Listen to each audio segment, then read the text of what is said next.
বাংলাদেশ সবুজ শ্যামল এক অপার সম্ভাবনার দেশ।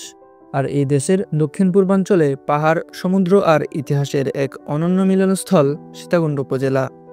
আজ আপনাদেরকে জানাবো সীতাকুণ্ডের বুকে লুকিয়ে থাকা ঐতিহ্য, প্রকৃতি আর সম্ভাবনার গল্প। চট্টগ্রাম জেলার একটি প্রাচীন ও ঐতিহাসিক উপজেলা সীতাকুণ্ড। এটি চট্টগ্রাম শহর থেকে প্রায় ৩৭ কিলোমিটার উত্তরে অবস্থিত।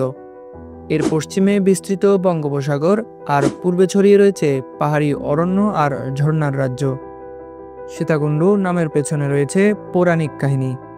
কথিত আছে সীতা দেবী এখানে স্নান করেছিলেন, যার কারণে স্থানটির নাম হয় সীতাকুণ্ড।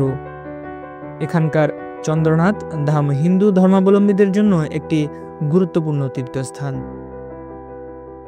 প্রতি বছর মহাশিবরাত্রিতে হাজারো তীর্থযাত্রী এখানে ভিড় জমায়। সীতাকুণ্ড যেন প্রকৃতির এক খোলা গ্যালারি।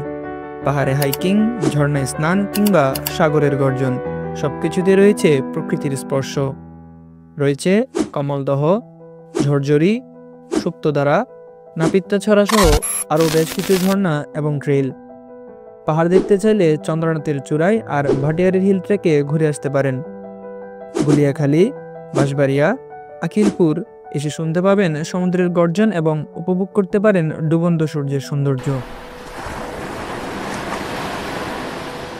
এছাড়াও সীতাকুণ্ডের ভাটিয়ারিতে রয়েছে বাংলাদেশ সেনাবাহিনীর প্রধান অফিসার প্রশিক্ষণ কেন্দ্র। সীতাকুণ্ড শুধুই পর্যটন নয়, এটি বাংলাদেশের গুরুত্বপূর্ণ শিল্পাঞ্চলও বটে। এখানে রয়েছে দেশের বৃহত্তম জাহাজ ভাঙা শিল্প। ২০২১ সালের দিকে ৬০ থেকে ১৫০টি শিপইয়ার্ড থাকলেও বর্তমানে সচল আছে কেবল ২০ থেকে ২৫টি। এছাড়া রয়েছে ইস্পাত শিল্প, কেমিক্যাল কারখানা এবং কৃষি নির্ভর অর্থনীতি।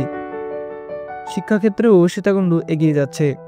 রয়েছে ৬টি কলেজ, ১৪টি মাদ্রাসা, ৩০টি মাধ্যমিক বিদ্যালয়, ৮২টি প্রাথমিক বিদ্যালয়, ১০টি স্যাটেলাইট স্কুল, ৮টি কমিউনিটি স্কুল, ২১টি কিন্ডারগার্টেন। সীতাকুণ্ড এলাকা বারালের জন্য বিখ্যাত, বিশেষ করে হযরত শাহজাহান ঈসা রহমতুল্লাহ আলাই, হযরত খাজা কালুসা রহমতুল্লাহ আলাই অন্যতম। এছাড়াও সীতাকুণ্ডের আনাচে কানাচে রয়েছে আরও বেশ কজন আল্লাহর আউলিয়া কেরামগণের মাজার শরীফ।